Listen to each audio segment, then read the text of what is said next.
Jadi kita sudah bahas bahwasanya kita sekarang berada di babak keempat, fase keempat, periode keempat perjalanan sejarah umat Islam yang disebut dengan era mulkan jabriyatan, era para penguasa yang memaksakan kehendak mereka. Dan era ini baru berjalan 100 tahun sejak tahun 1342 Hijriah. Di sini tulisannya hampir 100 tahun karena gambar ini atau tulisan ini dibuat beberapa waktu yang lalu ya. Kalau sekarang persis 100 tahun karena kita sekarang sudah berada di tahun 1442 Hijriah ya. Jadi persis 100 tahun. Kalau pakai hitungan Masehi, peristiwa runtuhnya babak ketiga yaitu runtuhnya khilafah terakhir Kesultanan Utsmani Turki pada tahun 1924 Masehi. Dan kita kemarin memasuki tahun 2021. Nanti tanggal 3 Maret 2021 berarti persis 97 tahun kita berada di babak keempat pakai hitungan kalender Masehi. Nanti 2024 baru persis 100 tahun kalau pakai hitungan kalender Masehi. Nah, jadi babak keempat ini merupakan babak paling kelam dalam sejarah umat Islam. Makanya di dalam skema ini berada di bawah garis merah.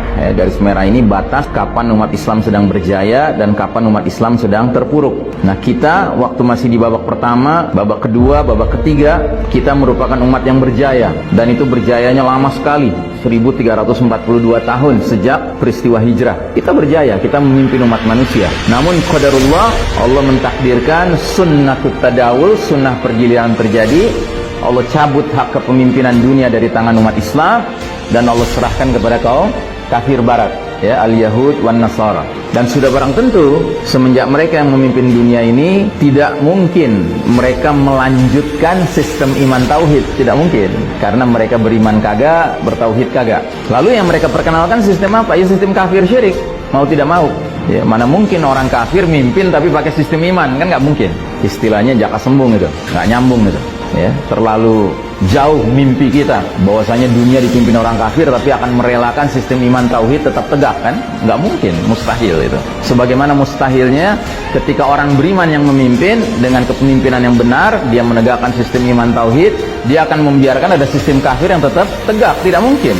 Makanya logika dasarnya sederhana. Kalau ada orang mengaku beriman memimpin sebuah keadaan di mana sistem kafir tetap tegak, ya, ini kepemimpinan yang perlu dipertanyakan. Nah, jadi saudaraku rahimakumullah, mereka al-Yahud wan Nasara dalam memimpin kita di babak keempat ini ternyata semakin hari semakin berusaha mengkonsolidasi kekuatan mereka sehingga sistem yang mereka kembangkan ini lebih layak disebut sebagai sistem Dajjal. Sistem yang dibangun untuk menggelar karpet merah penyambutan Al-Masih Ad-Dajjal, sang juru selamat palsu, si Dajjal itu. Otomatis nilai-nilai yang berkembang di dunia sekarang ini adalah nilai-nilai yang gelap, nilai-nilai kesyirikan, kesombongan, kekufuran, kemunafikan, kefasikan, kezoliman, kemaksiatan, kemungkaran, dan seterusnya. Sesuai dengan hadis Nabi yang mengatakan, badiru bil a'mali fitanan kakita'il lailil muslim. Bersegeralah kalian beramal sebelum datangnya era penuh fitnah seperti sepotong malam yang gelap gulita. Nah, itulah era kita sekarang. Era di mana-mana kita temukan fitnah dengan aneka ragam bentuknya, sementara makin hari makin gelap dunia ini karena dikepung oleh nilai-nilai yang gelap. Yang jelas ada sebuah sunnatullah yang juga harus kita yakini. Apa itu? Ketika Allah menilai bahwa peradaban telah melampaui batas, ya, kezalimannya, maka Allah yang maha pemberi balasan pasti akan menimpakan azab yang pedih yang skalanya sesuai dengan skala kezaliman itu. Kalau kezalimannya skalanya skala lokal, ya azabnya azab lokal. Kalau skalanya skala regional, ya azabnya azab regional. Kalau skalanya global, azabnya apa? Azab yang global juga. Dan perlu kita ketahui bahwa sistem kafir syirik yang sekarang berkembang ini semakin hari semakin menunjukkan keasliannya. Contoh, kita sekarang ini mungkin tidak menyadari bahwa pengkondisian kita untuk benar-benar menyaksikan tegaknya New World Order, tatanan dunia baru, itu sudah semakin jelas, sudah makin kelihatan. Nggak tahu Anda mengikuti atau tidak, tapi saya sarankan untuk coba mengikuti sekalipun sumber-sumbernya kebanyakan bukan berbahasa Indonesia, berbahasa Inggris. Itu sudah mulai banyak pakar di barat yang memberikan sinyal peringatan bahwa para pemimpin-pemimpin kelas dunia ini merancang sebuah skenario namanya The Great Reset. Pernah dengar istilah itu?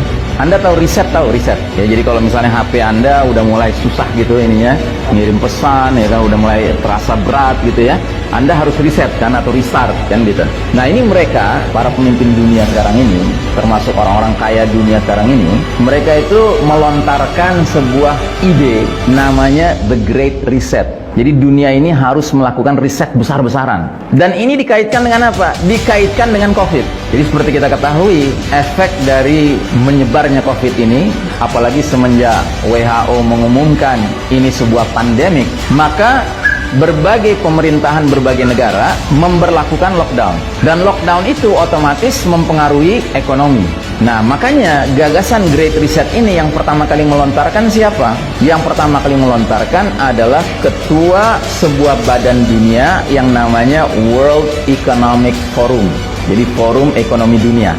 Jadi ceritanya mereka orang-orang pinter nih dan orang-orang berpengaruh. Banyak pimpinan-pimpinan negara, banyak taipan-taipan kelas dunia ngumpul di situ. Terus mereka membicarakan ini bahaya nih dengan COVID ini, lockdown, maka banyak ketimpangan ekonomi terjadi ya kan, resesi ekonomi terjadi ya kan. Maka kita kelihatannya harus menggagas sebuah ide solutif. Nah, mereka akhirnya menggagas yang namanya The Great Reset. Nah, Great Reset ini kemana arahnya? Arahnya adalah pembentukan One Global Government, sebuah pemerintahan global tunggal. Tapi nggak berhenti di situ. Ada kata sifatnya di situ. Sifatnya apa? Totalitarian. Tahu totalitarian artinya apa? Jadi One Global Totalitarian Government. Jadi sebuah pemerintahan totaliter yang global, yang tunggal. Paham totaliter artinya apa? Ada yang paham? Totaliter itu sama dengan otoritarian. Otoriter. Jadi sebuah pemerintahan tunggal dunia yang punya watak memaksakan kehendak. Sewenang-wenang ya. Dan slogan yang diangkat diantaranya berbunyi begini: You will own nothing, but you will be happy. Anda tidak akan memiliki apa-apa, tetapi Anda akan hidup bahagia. Dan slogan seperti ini adalah slogan yang sangat cocok dengan faham ideologi komunis. Ya, kalau di negara komunis itu orang nggak punya private property, nggak punya kepemilikan pribadi, semua milik negara. Tetapi hidupnya senang. Karena apa? Karena semua keperluannya dipenuhi. Nah, jadi saudaraku rahimakumullah, dunia mau diarahkan ke sana. Jadi, yang segala Anda sekarang mulai mengalami nih, dibikinlah aturan begini, aturan begitu, ya kan, yang digunakan kalimat yang keren yang namanya protokol, ya kan. Itu latihan, Anda dilatih untuk tunduk pada satu pemerintahan tunggal dunia itu. Makanya sekarang seragam, Pak, di mana-mana. Solusinya 3M. Itu Anda jangan pikir cuma berlaku di Indonesia, tidak. 3M ini berlaku di mana-mana sekarang, Pak. Orang kena COVID karena 3M, itu nggak dipatuhi. Orang nggak kena COVID karena 3M dipatuhi. Nah, jadi saudaraku rahimakumullah, kita harus paham bahwa kalau ini berjalan terus begini, berarti mereka bisa memaksakan kehendak-kehendak mereka untuk melakukan hal-hal yang dalihnya kebaikan masyarakat luas. Tetapi ujung akhirnya adalah kepentingan dari yang punya kuasa.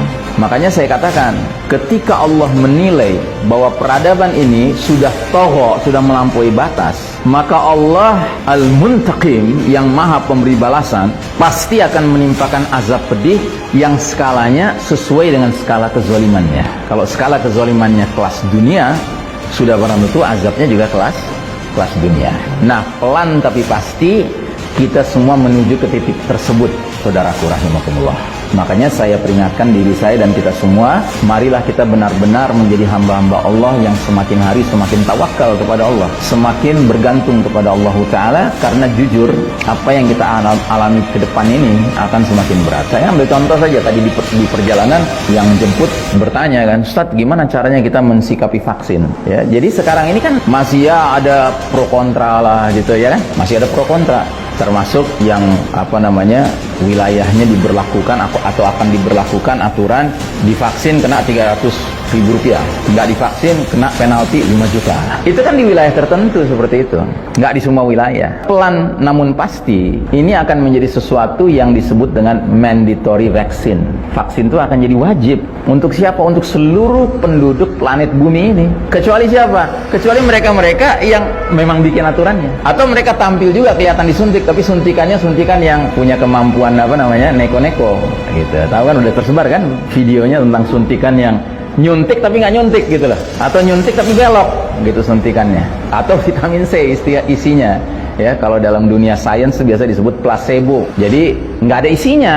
Isinya cuman cairan biasa saja atau NaCl kali, garam kali. Nah, jadi saudaraku rahimakumullah, ini semua adalah sesuatu yang kita nggak boleh tutup kemungkinannya akan terjadi. Kalau tidak bisa dikatakan justru akan memang mengarah ke sana.